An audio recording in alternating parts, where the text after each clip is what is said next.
If F of x is equal to log x plus under root x square plus one, then you have to check whether the given function is even और odd function.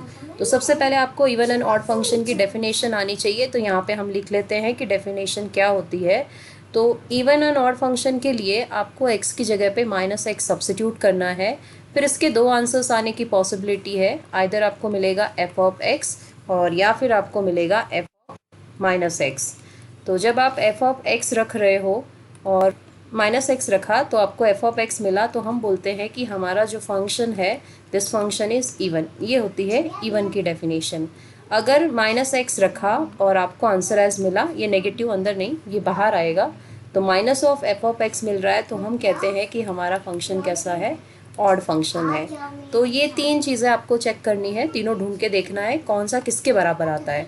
तो initially हमारे पास function दिया है f of x is equal to log x plus under root x square plus one. तो हमने x की जगह पे माइनस एक्स रखा, so we will write put x is equal to minus का x। तो ये बनेगा f of minus x is equal to log of, हर एक x जो है वो माइनस एक्स के साथ रिप्लेस होने वाला है, तो ये x था, ये बन गया माइनस का x plus under root minus X का होल स्क्वायर प्लस वन। यहाँ से लॉग माइनस एक्स, अब माइनस एक्स का होल स्क्वायर तो प्लस के बराबर आएगा, तो ये बन गया एक्स स्क्वायर प्लस वन। यहाँ तक हो गया। अब ये जो हमारा आंसर आ रहा है ये ना तो एफ ऑफ एक्स के बराबर आया और ये ना तो minus of F of x के बराबर। मतलब यहाँ से एक चीज़ हम कंफर्म बोल सकते हैं कि ये जो है वो एफ ऑफ एक्स के बराबर नहीं है। अगर ये इसके बराबर नहीं है तो यहाँ से मैं एक कंक्लूज़न निकाल सकती हूँ, दिस इम्प्लाइज कि ये फंक्शन जो है वो इवन नहीं है, फंक्शन इज़ नॉट इवन। तो इससे ज़्यादा एट प्रेजेंट मैं कुछ भी कंक्लूज़न नहीं निकाल सकती हूँ, क्योंकि ये दोनों बराबर नहीं आए। लेकिन उन्होंने बोला है कि चेक करके बताओ कि इवन नहीं है तो ऑड शो करना पड़ेगा। तो यहाँ से हम इतना बता सकते हैं कि हमारा जो फंक्शन है वो इवन नहीं है। ऑड के लिए मुझे इन दोनों को बराबर बताना पड़ेगा।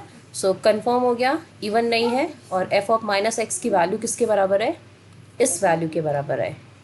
ये है हमारा f of minus x. Now next, अभी हमें जो है वो वैल्यू ढूंढनी है minus of F of x. मुझे minus of F of x क्यों ढूंढना है, क्योंकि मुझे एफ एक्स मिला है, एफ ऑफ माइनस एक्स भी मिला है। जो अननोन थिंग है वो है minus of F of X, ये हमारे पास अभी तक कैलकुलेट नहीं है। तो minus of F of x is equal to minus log x plus under root x square plus one, this is equal to, अभी अभी हमने पढ़ा कि लॉग की जो प्रॉपर्टी है वो ये होती है कि log X raise to A can be written as A time log X. तो यहाँ पे ये जो माइनस है इसको मैं माइनस वन भी लिख सकती हूँ। तो ये बन गया log of X plus under root x square plus one to the power minus one. Now इसको हम लिख सकते हैं log one divided by X plus under root x square plus one. यहाँ तक हो गया। अब जो हमने 10th स्टैंडर्ड में रूल पढ़ा था कि जब भी कभी भी आपके पास डिनोमिनेटर के अंदर इरेशनल टर्म आती है तो हम क्या करते हैं, हमारे फंक्शन को रैशनलाइज करते हैं। अब रैशनलाइज क्या होता है, रैशनलाइज का मतलब होता है कि यहाँ पे ये जो दो टर्म है इनके बीच में अगर प्लस की साइन है तो हम माइनस के साइन के साथ सेम टर्म को मल्टीप्लाई एंड डिवाइड करेंगे। तो ऐसा जो स्टेप्स होते हैं इन स्टेप्स को हम बोलते हैं, ये फंक्शन को रैशनलाइज करने के लिए यूज़ किए जाते हैं। यहाँ प्लस है तो यहाँ माइनस आएगा, अगर यहाँ माइनस होता तो यहाँ प्लस आएगा। ये ध्यान में रखना है, जब भी ये डिनोमिनेटर में इरेशनल टर्म आती है तो ऑलवेज आपको यही स्टेप प्रेफर करना है। Now this is equal to log x minus under root x square plus one.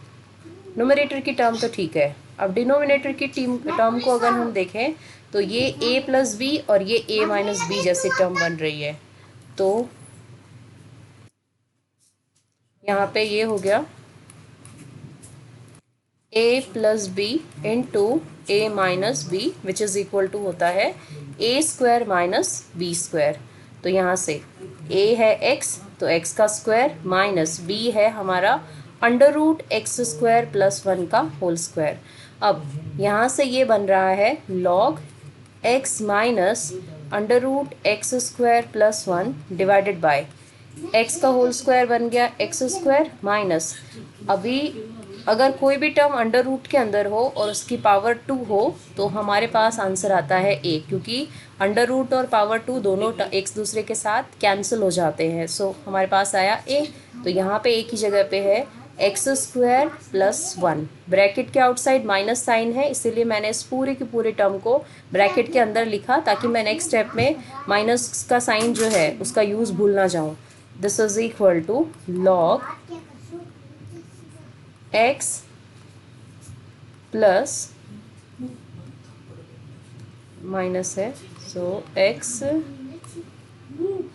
Minus under root x square plus 1 divided by x, bracket के आउटसाइड माइनस साइन होने की वजह से ये बन गया माइनस का एक्स स्क्वायर माइनस का 1, ये दोनों term like with opposite sign तो ये दोनों टर्म कैंसिल हो गई। Therefore log x minus under root x square plus 1 divided by minus का 1, तो यहाँ पे ये माइनस को दोनों टर्म के साथ अगर हम डिवाइड करेंगे तो ये मिला हमें x डिवाइडेड बाय माइनस का 1 minus under root x square plus 1 divided by minus का 1, तो ये बन गया लॉग माइनस का x minus minus plus x square plus 1। ये वाली जो टर्म आ रही है ये देखिए हमने जो initially F of minus x ढूंढा था उसके साथ मैच हो रहा है। यहाँ पे नेगेटिव साइन, बाकी सब जगह पे प्लस की साइन, यहाँ पे भी देखो ये माइनस की साइन और बाकी सब जगह प्लस की साइन। तो यहाँ पे मैं ऐसा लिख सकती हूँ कि this is equal to f of minus x, और इनिशियली हम ढूंढ रहे थे minus of F of x.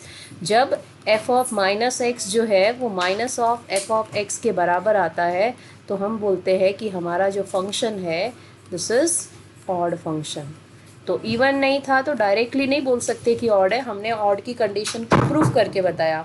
तो RHS LHS से RHS पे नहीं आ सकते थे तो हमने RHS से स्टार्ट किया और फिर यहाँ पे आए। तो दिया हुआ जो फंक्शन है वो कैसा है, ऑड फंक्शन है।